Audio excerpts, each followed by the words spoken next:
Hey everybody, so it's me, Veronica, and today I am making some refrigerator pickles, which is something that I've been wanting to make for a while because I got all of these cucumbers out of my garden and I thought, what am I going to do with all these? Well, I really like refrigerator pickles. It's easy,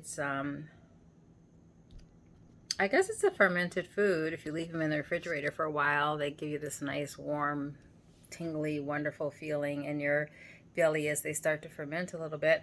But you can eat them right away within 24 hours of making them. So I would have liked for someone to just say, hey, Veronica, here's how you do it. But, that didn't happen. So I Googled the recipe and I found a simple recipe that I really liked. So the ingredients were, hold on, I'll show you. So the first ingredient was just some plain white distilled vinegar. I also needed some canning or pickling salt. I could have used kosher salt as well. Of course, I needed pickles and I had quite a few. And then I also had herbs, which I'll show you what they look like in the jar right now.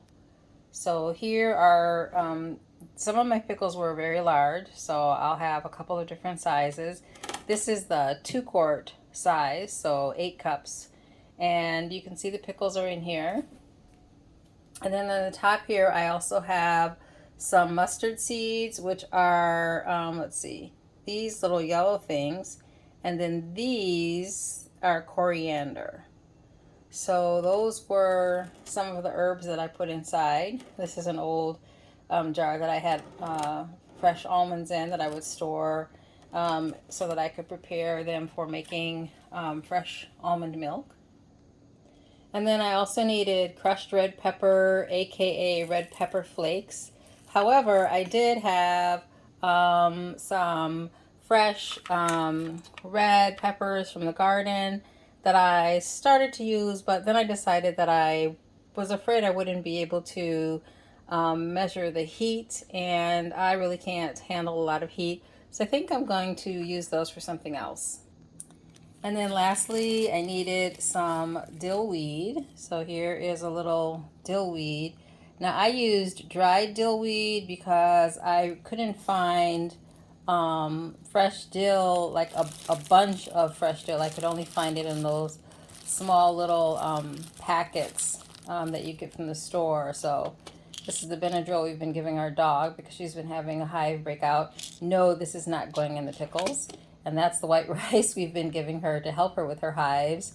And no, that's not going in the white rice. But I like to go off on tangents. So hold on just a moment.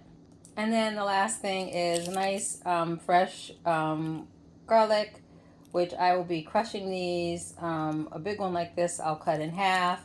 But some of the smaller ones I'll probably just leave to size and put those in as well. And then here's my mess from where I was actually cleaning. And then a couple of other things that were in there that I forgot to mention was sugar. So there was some just regular white sugar in the pickles. So that's it. That's the recipe for my refrigerator pickles. I basically made a brine, which was to put the vinegar in a pan, add the salt and sugar, and whisk it, which took about 5 minutes for it to completely diffuse into the water. Then I added the cold water in there and refrigerated that while I got my pickles and herbs stuffed into the jars and ready to go. And then once that's done, then I just pour the brine over, put a cap on, and put them in the refrigerator. And they're considered ready to eat within 24 hours. So let me show you what they look like in the jars. Hold on. So I've gotten 2 big jars done. I'm realizing that I need a lot more ingredients than I have. So I'm just going to do these jars today and then get ready for some other activities I have for this afternoon. And I'll have that final jar that will go in here. So tomorrow we'll have 3 nice sized jars of pickles. And then I'll work on getting some other jars. Hold on a minute. I'll work on getting some more herbs and whatnot for the remaining pickles that I have and getting those put into some jars and ready to go and eat.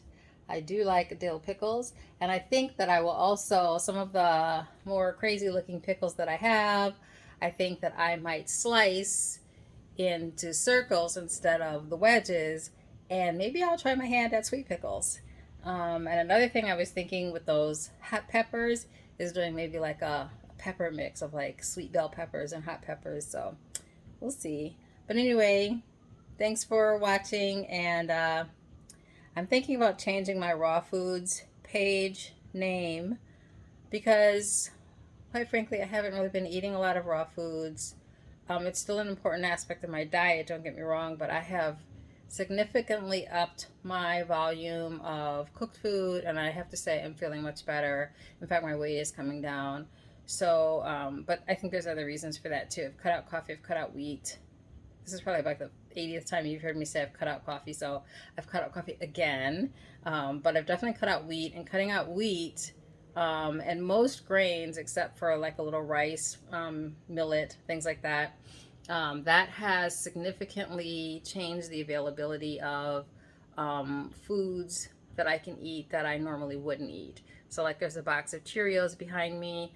I didn't buy those. I did have a small little bowl of Cheerios, but they were kind of sweet because those are the honey Cheerios and they made me really dopey. So, but as for things that I bought, I think I showed you a photo of the Vietnamese pho that I bought. That was rice noodles and some rice ramen noodles or rice and millet noodle, which are really easy to cook.